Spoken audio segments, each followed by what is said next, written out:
এক এক যুগের মুজিজা কিন্তু এক একটা মুজিজা, বোঝেন কিনা, অলৌকিকত্ব যেটা নবীগণের মাধ্যমে প্রকাশ পায়, এটা আল্লাহর ক্ষমতা, এটা নবীদের ক্ষমতা নয়, কিন্তু আল্লাহ পাকের ক্ষমতা, নবীদের মাধ্যমে আল্লাহ প্রকাশ করান। আল্লাহ পাক এই জামানাতেও আল্লাহ পাকের ওলিদের মাধ্যমে ক্ষমতা প্রকাশ করাতে পারেন। আল্লাহ পাক এখনো ক্যাপেবল এর জন্য। তো সেরকম মানুষ হতে হবে আগে, সেরকম মানুষ তো হতে হবে। অনেক আল্লাহর বান্দা আছেন, দেখবেন আপনার জন্য দোয়া করছে, আপনার সমস্যা দূর হয়ে গেছে, হয়নি? এমন হয়। তো আল্লাহ পাক, এটা তার ক্ষমতা না, ক্ষমতা কার?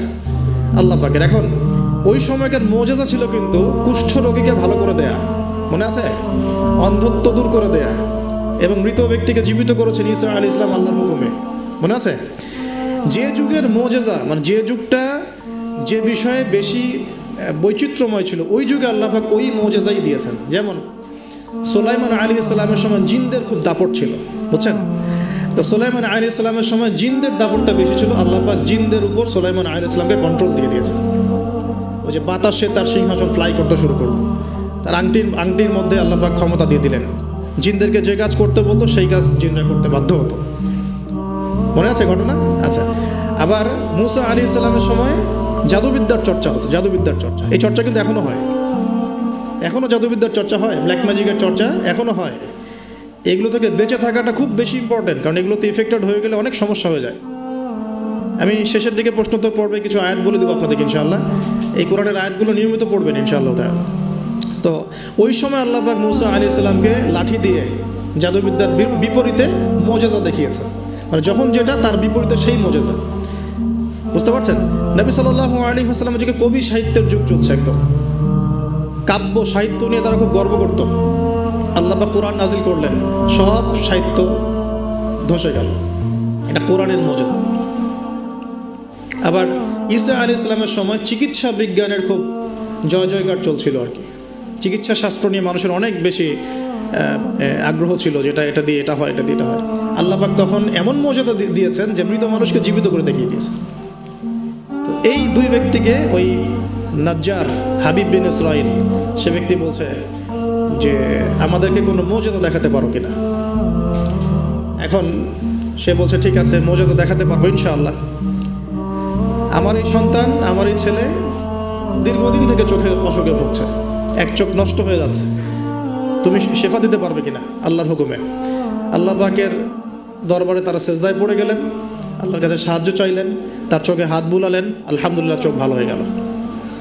এগুলো কিন্তু কোনো গালগল্প নয়। এবার হাবিব নাজ্জার, তার কিন্তু বিশ্বাস হয়ে গেল, হ্যাঁ এটা তাওহীদের ফসল, এটা তাওহীদের ফসল। এবার তিনি দেনান সাক্ষ্য দিলেন যে আশহাদু আল্লা ইলাহা ইল্লাল্লাহ ওয়া আন্না মুহাম্মাদান, তখন ছিল না, তখন ছিল কি ঈসা রূহুল্লাহ ওয়া আবদুহু, এরকম একটা কালিমা ছিল তখন, ঠিক আছে? তো তিনি মুসলমান হয়ে যেটা করলেন, ওই জনপদের থেকে নির্জনতা অবলম্বন করা শুরু করলেন। তিনি মুসলমান হয়ে কিন্তু জনপদের ভিতর ঢুকে পড়েন নাই, প্রথমে একটু নির্জনতা অবলম্বন করা শুরু করলেন, কারণ সমাজের সবাই কিন্তু মুশরিক। এখন ওখানে যদি আপনি সরাসরি ঢুকে যান, ঢুকায় আপনি এখন যদি জোরে জোরে তাকবীর দেওয়া শুরু করেন, তাহলে তো রিমান্ড হবে আর কি। তো তিনি নিজেকে একটু সেফ করে একা একা ইবাদত করা শুরু করলেন। এখানে আমাদের শিক্ষা আছে কিন্তু। আমি এই হাবিব নাজ্জারের ঘটনা, ওই তৎকালীন সময়কার ওই আন্তাকিয়া শহরের শিরক, এগুলোর সাথে আপনি বর্তমান বিশ্বকে মেলাতে পারবেন। এখনকার বিশ্বের অবস্থাও কিন্তু মোটামুটি এরকমই। অনেক আলোচনা আমি আগে করেছি বিগত লেকচারগুলোতে, যে এই ওয়ার্ল্ডের প্রতিটা ডিপার্টমেন্টেই শিরক আছে, একদম এডুকেশন থেকে শুরু করে, শিক্ষা থেকে শুরু করে পলিটিক্স পর্যন্ত সবখানেই শিরক আছে। কোনো জায়গায় শিরক বাদ নাই। ইকোনমিক্সেও শিরক আছে, সামাজিক কালচারে শিরক আছে, আমাদের চিন্তা দর্শনে শিরক আছে, আমাদের মিডিয়ার মধ্যে শিরক আছে, আমাদের বুদ্ধিজীবীদের মধ্যে শিরক আছে, আমাদের রাজনীতিবিদদের মধ্যে শিরক আছে, আমাদের ধর্ম নেতাদের মধ্যেও শিরক আছে কোনো কোনো জায়গায়, আছে না? আছে। যদি আপনি ভালো করে খিজিরের মতো দেখতে শেখেন, আপনি বুঝতে পারবেন এই ওয়ার্ল্ডটা শিরকের আন্ডারে আছে। আর সামনে আসবে বড় শিরক, মাসিহুদ দাজ্জাল।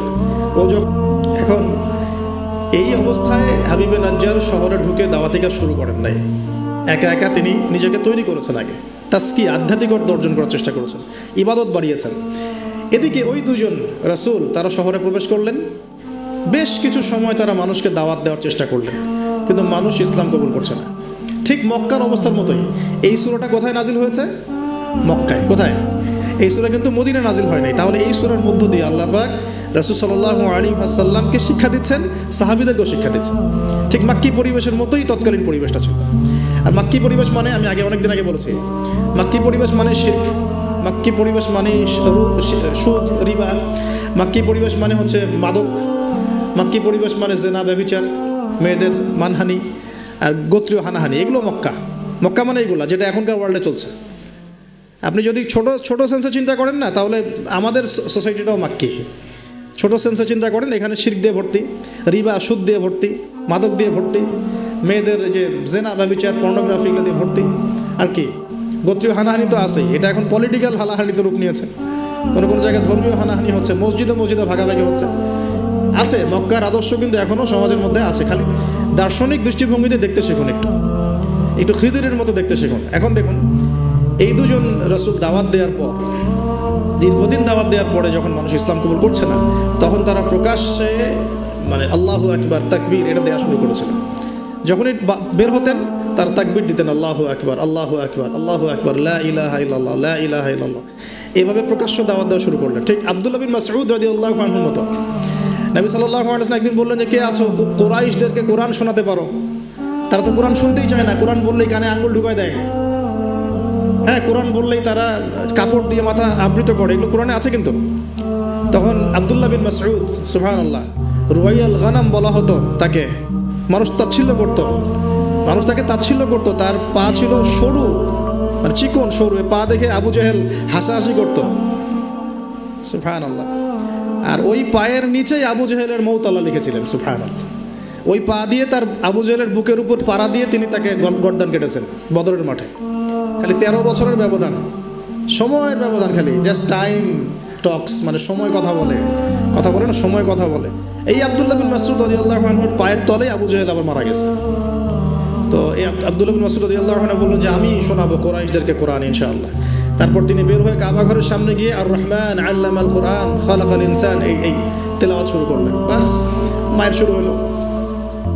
এখন যদি আপনি বের হয়ে সবার সামনে বলেন, আল্লাহর হুকুম ছাড়া কোনো হুকুম নাই, ইনিল হুকমু ইল্লা লিল্লাহ, আল্লাহর হুকুম ছাড়া কোনো হুকুম নাই, ওয়া মান লাম ইয়াহকুম বিমা আনজালাল্লাহু ফাউলাইকা হুমুল কাফিরুন, মায়ের একটা মাটিতে পড়বে? একটাও গায়েবই হয়ে যেতে পারেন আপনি, নাই, আউট অফ হিস্ট্রি। আপনি আপনার কথা মানুষ ভুলে যাইতে পারে, হয় না এমন? আর যদি জাতিসংঘে গিয়ে বলেন যে যত বেস আছে সব শিরকের উপর আছে, সারা ওয়ার্ল্ডের মধ্যে শুধু ইসলামিক খেলাফা চলবে, তাহলে কি হবে? তো এই অবস্থা হয়েছে আব্দুল্লাহ বিন মাসউদ রাদিয়াল্লাহু আনহু।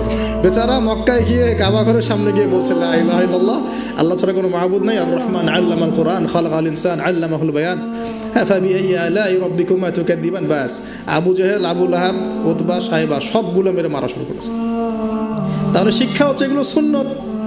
শিক্ষাটা কি?